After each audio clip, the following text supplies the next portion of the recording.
নমস্কার বন্ধুরা, educational Mintu YouTube চ্যানেলে আপনাদের সকলকে স্বাগত। আপনাদের সঙ্গে আমি মিন্টু শুরু করছি আজকের আলোচনা। মূল আলোচনায় যাওয়ার পূর্বে আমি আপনাদের একটু বলে রাখি যে আমি আমার এই চ্যানেলটির নাম একটু পরিবর্তন করেছি। আমার এই চ্যানেলটির নাম আগে ছিল শিক্ষায় মিন্টু, সেটিকে আমি নাম পরিবর্তন করে এডুকেশনাল মিন্টু রেখেছি। আপনাদের অনেকের মধ্যে কনফিউশন হয়ে যেতে পারে, সেই কারণে আমি আলোচনা পূর্বে বলে রাখলাম যে শিক্ষা মিন্টু আর এডুকেশনের মিন্টু একটাই চ্যানেল, এটা কোনো আলাদা চ্যানেল নয়। তো এবার আমি মূল আলোচনায় প্রবেশ করি। আজকে আমি যে বিষয়টি নিয়ে আপনাদের সামনে আলোচনা করব সেটি হলো একাদশ শ্রেণীতে পাঠ্য রবীন্দ্রনাথ ঠাকুরের লেখা কর্তার ভূত গল্পটি নিয়ে। কর্তার ভূত গল্পটির মূল আলোচনায় আমি যাব, কিন্তু তার আগে বিশ্বকবি রবীন্দ্রনাথ ঠাকুরের সম্পর্কে কয়েকটি কথা আপনাদের একটু সংক্ষেপে বলে নিতে চাই। তো চলুন বন্ধুরা, শুরু করা যাক। রবীন্দ্রনাথ ঠাকুর সম্বন্ধে আমরা সকলেই কম বেশি জানি, কিন্তু তা সত্ত্বেও আমি রবীন্দ্রনাথ ঠাকুর সম্পর্কে একটু সংক্ষেপে বলে দিচ্ছি। সূর্য যেমন তার কিরণের ছোটায় সমস্ত পৃথিবীর অন্ধকার দূর করে পৃথিবীকে দীপ্তিমান করে তোলে, রবীন্দ্রনাথও তার অনন্ত প্রতিভার প্রখর প্রভায় বাংলা সাহিত্যের সমস্ত শাখাকে সমৃদ্ধ করে তুলেছেন। রবীন্দ্রনাথ ঠাকুর 1861 খ্রিস্টাব্দে 7 মে কলকাতার জোড়াসাঁকোর বিখ্যাত ঠাকুর পরিবারে জন্মগ্রহণ করেন।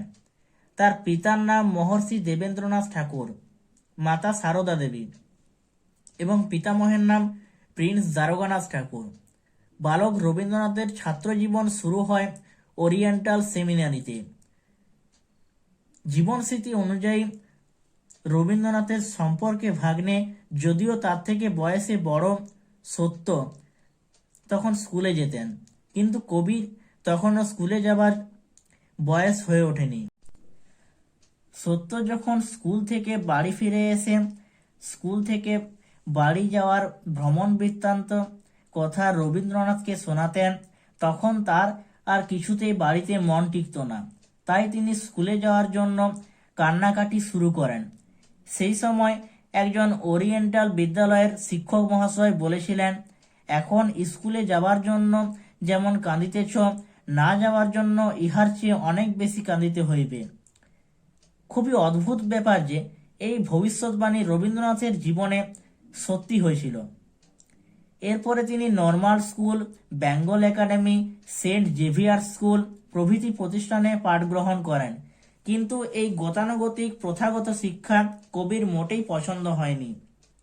তাই তিনি প্রাতিষ্ঠানিক শিক্ষা অসমাপ্ত রেখে বাড়িতে গৃহশিক্ষকের কাছে বাংলা, ইংরেজি, সংস্কৃত ইত্যাদি বিষয়ে গভীর মনোযোগের সঙ্গে অধ্যয়ন করে দক্ষ হয়ে ওঠেন। বিদ্যাশিক্ষার সঙ্গে সঙ্গে তিনি অঙ্কন ও সঙ্গীতেও যথেষ্ট পারদর্শিতা লাভ করেছিলেন। কবিতা রচনার মধ্য দিয়ে রবীন্দ্রনাথের সাহিত্য জীবন শুরু হয়। রবীন্দ্রনাথের নিজ নামে প্রকাশিত প্রথম কবিতাটির নাম হল হিন্দু মেলার উপহার। তার লেখা কয়েকটি উল্লেখযোগ্য কাব্যগ্রন্থ হল মানসী, সোনার তরী, চিত্রা, নৈবেদ্য, খেয়া, গীতাঞ্জলি, বলাকা, শেষ লেখা প্রভৃতি। রবীন্দ্রনাথ ঠাকুর শুধুমাত্র একজন কবি ছিলেন না, তিনি ছিলেন উপন্যাসিক, নাট্যকার, ছোট গল্পকার, প্রাবন্ধিক, সঙ্গীত শিল্পী, চিত্রকর এবং দার্শনিকও। রবীন্দ্রনাথের লেখা প্রথম উপন্যাস হল করুণা। তার চোখের বালি, গোরা, বউ ঠাকুরানীর হাট, নৌকাডুবি, চতুরঙ্গ, যোগাযোগ, শেষের কবিতা প্রভৃতি উপন্যাসগুলি বাংলা সাহিত্যের অমূল্য সম্পদ। রবীন্দ্রনাথের রচিত প্রথম নাটকটির নাম হল রুদ্রচণ্ড। এছাড়াও তার লেখা কয়েকটি বিখ্যাত নাটক হল রাজা ও রানী, বিসর্জন, ডাকঘর, রাজা, রক্তকরবী প্রভৃতি। বাংলা ছোট গল্পের ভগীরথ হলেন রবীন্দ্রনাথ ঠাকুর। তার লেখা কয়েকটি উল্লেখযোগ্য ছোট গল্প হল দেনা পাওনা, পোস্টমাস্টার, ছুটি, অতিথি, ক্ষুদিত পাষাণ, নিশীথে ইত্যাদি। প্রবন্ধ সাহিত্যের ক্ষেত্রে রবীন্দ্রনাথ স্বমহিমায় উজ্জ্বল। তার স্বদেশ, সমাজ, সাহিত্য, কালান্তর, মানুষের ধর্ম প্রভৃতি উল্লেখযোগ্য প্রবন্ধ গ্রন্থ। বাংলা সঙ্গীতের ধারাতেও রবীন্দ্রনাথ ঠাকুরের অবদান অনস্বীকার্য। তার রচিত রবীন্দ্রসঙ্গীতগুলি আজও সমানভাবে জনপ্রিয়। ভারতবর্ষ, বাংলাদেশ, শ্রীলঙ্কা এই তিনটি দেশের জাতীয় সঙ্গীত রবীন্দ্রনাথ ঠাকুরের রচনা। কেবলমাত্র সাহিত্য জগতেই নয়, ভারতবর্ষের স্বাধীনতা সংগ্রামের ইতিহাসেও তার অবদান অপরিসীম। 1905 খ্রিস্টাব্দে যখন লর্ড কার্জন বাংলাকে ভাগ করার চেষ্টা করেছিলেন, তখন সেই বঙ্গভঙ্গ বিরোধী আন্দোলনেও তিনি সক্রিয়ভাবে যোগদান করেন। তিনি রচনা করেন বাংলার মাটি বাংলার জল গানটি, সূচনা করেন রাখিবন্ধন উৎসবের। 1919 খ্রিস্টাব্দে জালিয়ানওয়ালাবাগের নৃশংস হত্যাকাণ্ডের প্রতিবাদে কবিগুরু ব্রিটিশদের দেওয়া নাইট উপাধি ঘৃণাভরে প্রত্যাখ্যান করেছিলেন।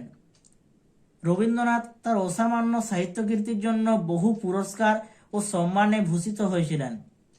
গীতাঞ্জলি কাব্যগ্রন্থের জন্য তিনি 1913 খ্রিস্টাব্দে 13 নভেম্বর নোবেল পুরস্কার লাভ করেন। এই পুরস্কার তাকে সমগ্র বিশ্বের কাছে খ্যাতি এনে দেয়।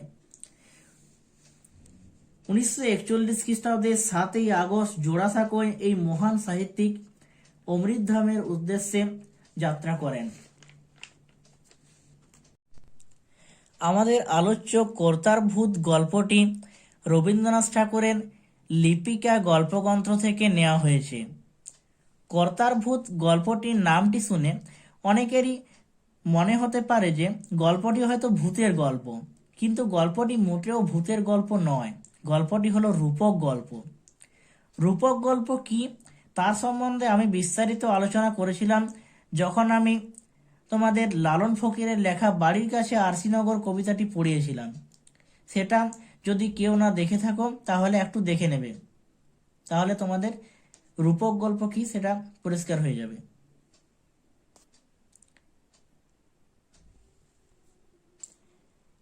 এরপর আমি গল্পটির প্রতিটি লাইন বাই লাইন ডিসকাস করে দিচ্ছি, তোমরা একটু মন দিয়ে শোনো।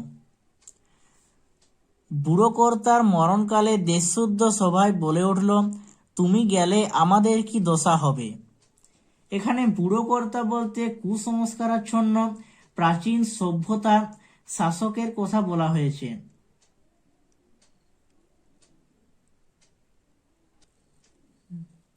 যখন ভারতবর্ষের কিছু মানুষ শিক্ষিত হয়ে উঠছে, তখন তাদের মধ্যে ধর্মান্ধতা, জাতিভেদ প্রথা অর্থাৎ বিভিন্ন কুসংস্কার দূরীভূত হয়ে আধুনিক সভ্যতার সূচনা হচ্ছে। সেই সূচনা লগ্নে অগণিত ভারতবাসী যারা এতদিন এই ধর্মান্ধতা, জাতিভেদ প্রথা প্রভৃতি কুসংস্কারগুলিকে অন্ধভাবে পালন করে আসছিল, তারা বলে আমাদের জীবনের বেশিরভাগ সময়টাই অর্থাৎ সকালে ঘুম থেকে ওঠের থেকে শুরু করে রাত্রিতে শোয়ার সময় পর্যন্ত বিভিন্ন কুসংস্কারে আমরা আবদ্ধ। এই কুসংস্কারটাই যদি আমাদের জীবন থেকে চলে যায় তাহলে আমাদের কি দশা হবে। শুনে তারও মনে দুঃখ হলো, ভাবলে আমি গেলে এদের ঠান্ডা রাখবে কে। অর্থাৎ মানুষ যদি শিক্ষিত হয় তাহলে সে যে কোনো কথাকে মেনে না নিয়ে যুক্তি, তর্ক ও বুদ্ধির দ্বারা বিচার বিশ্লেষণ করতে চাইবে। দেখবে তোমাদের মধ্যে যে অতটা শিক্ষিত নয় সে যে কোনো কথাকে যতটা সহজে মেনে নেবে, একজন শিক্ষিত ব্যক্তি সেই কথাটাকে ততটা সহজে কিন্তু মানবে না। সে ওই কথাটাকে যুক্তি, বুদ্ধি, বিচার ও বিশ্লেষণ করবে, তারপর মানবে।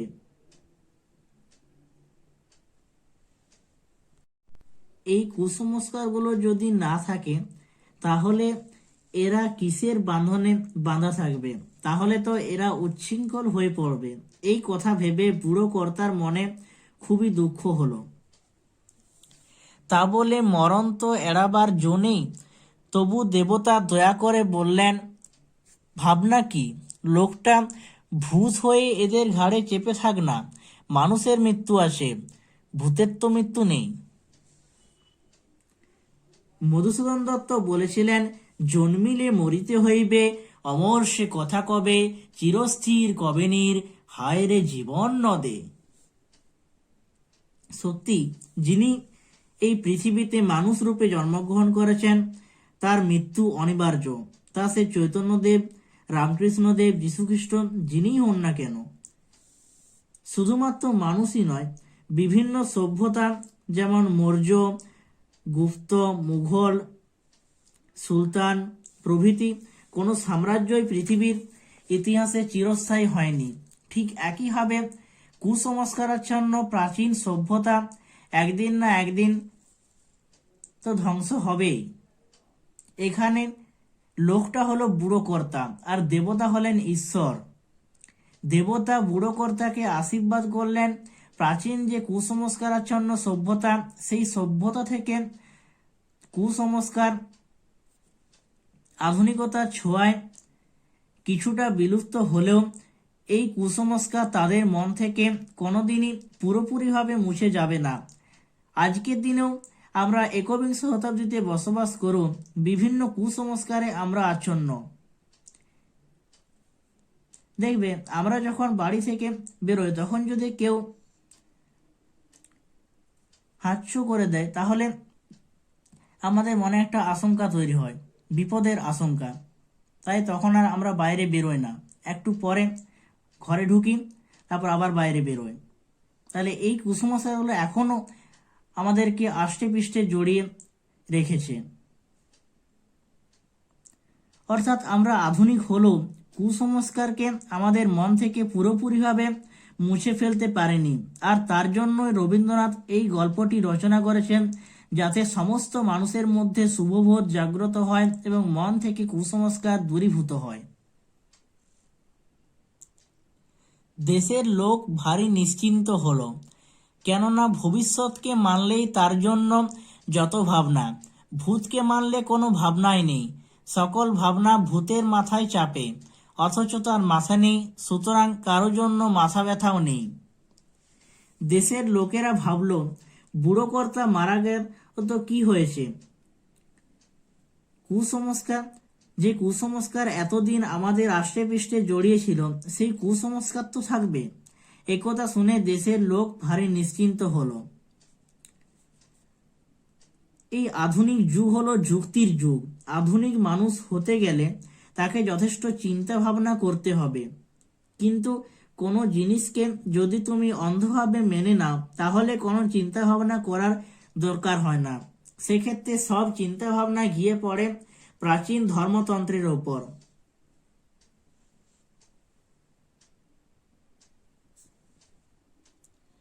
তবু স্বভাব দোষে যারা নিজে ভাবতে যায় তারা খায় ভূতের কানমোলা।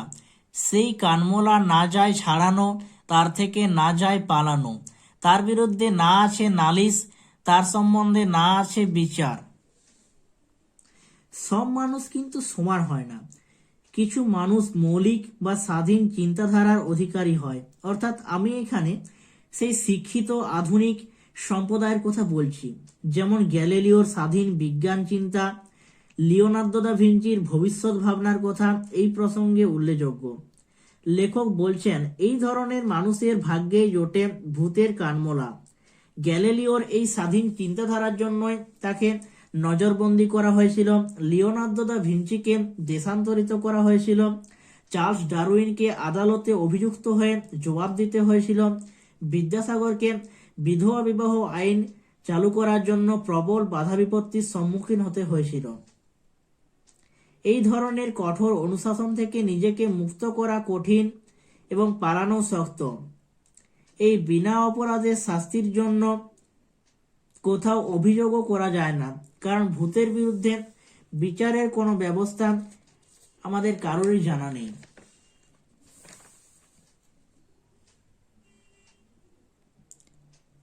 দেশশুদ্ধ লোক ভূতগ্রস্ত হয়ে চোখ বুজে চলে। দেশের তত্ত্বজ্ঞানীরা বলেন, এই চোখ বুজে চলাই হচ্ছে জগতের সবচেয়ে আদিম চলা। একেই বলে অদৃষ্টের চালে চলা। আমাদের দেশের অধিকাংশ মানুষ এই কুসংস্কারগুলিকে অন্ধভাবে মেনে নিয়ে চোখ বুজে চলে। তত্ত্বজ্ঞানী বলতে লেখক এখানে পুরোহিত শ্রেণীর মানুষদের কথা বলেছেন যাদের ধর্ম সম্বন্ধে অগাধ জ্ঞান আছে। এরা কি বলেন? না, এরা বলেন যে এই প্রাচীন কুসংস্কারগুলিকে যুক্তিতর্ক দিয়ে বিচার না করে অন্ধভাবে চোখ বুজে চলাই হচ্ছে জগতের সবচেয়ে আদিম চলা। এই চলাই নাকি সব থেকে ভালো। তোমার পূর্বপুরুষ গুরুজনেরা যা বলে গেছেন তাকে তুমি অন্ধভাবে মেনে নাও, তোমার ভাগ্যে যা আছে তাই হবে। একেই বলা হয় অদৃষ্টের চালে চলা। সৃষ্টির প্রথম চক্ষুহীন কীটাণুরা এই চলা চলত ঘাসের মধ্যে, গাছের মধ্যে। আজও এই চলার আভাস প্রচলিত। এই পৃথিবীতে যখন প্রথম প্রাণ সৃষ্টি হয়, সেই প্রথম প্রাণীদের চোখ ছিল না, অর্থাৎ অন্ধ ছিল তারা। তারা ঘাসের মধ্য দিয়ে, গাছের মধ্য দিয়ে চলত, কারণ তারা কোনো কিছু বুঝতো না, তারা অশিক্ষিত ছিল, তাদের মধ্যে শিক্ষার আলো পৌঁছায়নি, তাই তারা অন্ধভাবে ঘাসের মধ্যে, গাছের মধ্যে চলত। লেখক বলছেন আজও এই চলার আভাস প্রচলিত, অর্থাৎ আজকে আমরা শিক্ষিত হয়েও অশিক্ষিতের মতো এইভাবে চলি। এই বিষয়টাকে আমি যদি একটা উদাহরণ দিয়ে বোঝাই, তাহলে তোমরা বিষয়টাকে আরো পরিষ্কারভাবে বুঝতে পারবে। কোনো বিয়ে বাড়িতে বা কোনো শুভ অনুষ্ঠানে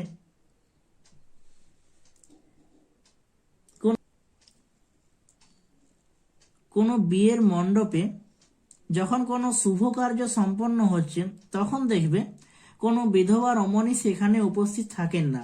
কারণ আমাদের হিন্দু ধর্মে মনে করা হয় ওই শুভ অনুষ্ঠানে যদি কোনো বিধবা রমণী উপস্থিত থাকেন, তাহলে সেই নবদম্পতির কোনো অমঙ্গল হতে পারে। এটা একটা কুসংস্কার। কিন্তু আমাদের দেশের অশিক্ষিত মানুষ তো বটেই, এমনকি শিক্ষিত সম্প্রদায়ের মানুষরাও এই কুসংস্কারকে অন্ধভাবে মেনে চলেন। তারা ভাবে পাশে আমার ছেলে বা মেয়ের কোনো অমঙ্গল হয়। শুনে ভূতগ্রস্ত দেশ আপন আদিম আভিজাত্য অনুভব করে, তাতে অত্যন্ত আনন্দ পায়। এসব শুনে আমাদের দেশের লোকেরা আভিজাত্য অনুভব করে, গর্ববোধ করে, কারণ তারা ভাবে যে আমরা আমাদের পূর্বপুরুষেরা যে কথা বলে গেছেন তাকে অন্ধভাবে মেনে চলছি। আমরা আমাদের কুসংস্কারাচ্ছন্ন ঐতিহ্যকে টিকিয়ে রেখেছি। এমনকি একথা ভেবে তারা আনন্দ পর্যন্ত পায়।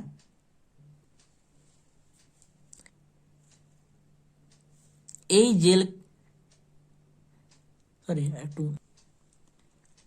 ভূতের ন্যায় ভুতুড়ে জেলখানার দারোগা, সেই জেলখানার দেওয়াল চোখে দেখা যায় না, এই জন্য ভেবে পাওয়া যায় না সেটাকে ফুটো করে কি উপায়ে বেরিয়ে যাওয়া সম্ভব। এই জেলখানায় যে ঘানি নিরন্তর ঘোরাতে হয়, তার থেকে এক ছটাক তেলও বেরোয় না যা হাটে বিকোতে পারে। বেরোবার মধ্যে বেরিয়ে যায় মানুষের তেজ। সেই তেজ বেরিয়ে গেলে মানুষ ঠান্ডা হয়ে যায়। তাতে করে ভূতের রাজত্বে আর কিছুই না থাক, অন্ন হোক, বস্ত্র হোক, শাস্ত্র হোক, শান্তি থাকে।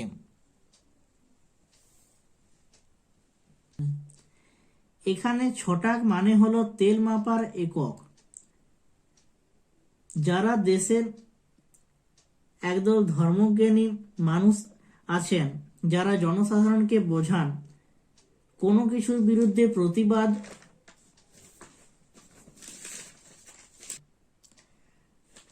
প্রতিবাদ করো না, সবকিছুকে অন্ধভাবে মেনে নাও, সেটাই সব থেকে ভালো। কারণ যারা এই কুসংস্কারগুলিকে অন্ধভাবে মেনে না নিয়ে প্রতিবাদ করতে গেছেন, তাদের জেলখানায় আটক রাখা হয়েছে। জেলখানা কথার অর্থ হলো সংশোধনাগার, কিন্তু এখানে মানুষকে সংশোধন করা হয়, কিন্তু এই ভুতুড়ে জেলখানার মানুষকে সংশোধন করা হয় না। এখানে তাদের প্রতিবাদী সত্তা তেজকে ধ্বংস করা হয়, যার ফলে দেশে অন্ন, বস্ত্র, শাস্ত্র এগুলির অভাব থাকলেও এগুলোকে দমিয়ে রেখে দেশের মধ্যে একটা শান্তির পরিবেশ সৃষ্টি করে ধর্মজ্ঞানীরা সাধারণ মানুষদের প্রতিবাদ আন্দোলন করতে দেয় না। আর আমাদের দেশে এই প্রতিবাদী তেজি মানুষদের থেকে তাদের প্রতিবাদী সত্তা তেজকে বের করে নেওয়া হয়। কিন্তু বিদেশে এই সব প্রতিবাদী মানুষগুলোর প্রতিবাদী সত্তা, তেজস্বী মনোভাব, তাদের জ্ঞান, বিদ্যা, বুদ্ধিকে কাজে লাগিয়ে তারা নিজেদের দেশের উন্নতি ঘটান। কত যে শান্তি তার একটা দৃষ্টান্ত এই যে অন্য সব দেশে ভূতের বাড়াবাড়ি হলেই মানুষ অস্থির হয়ে ওঝার খোঁজ করে, এখানে সে চিন্তায় নেই, কেননা ওঝাকেই আগে ভাগে ভূতে পেয়ে বসেছে। ওঝা বলতে এখানে বিজ্ঞানীদের কথা বলা হয়েছে। বিদেশে কোনো মানুষ যখন বিপদে পড়েন তখন ওঝার খোঁজ করেন, কিন্তু আমাদের দেশের ওঝাও যেন ভূতগ্রস্ত অর্থাৎ প্রাচীন কুসংস্কারে আচ্ছন্ন।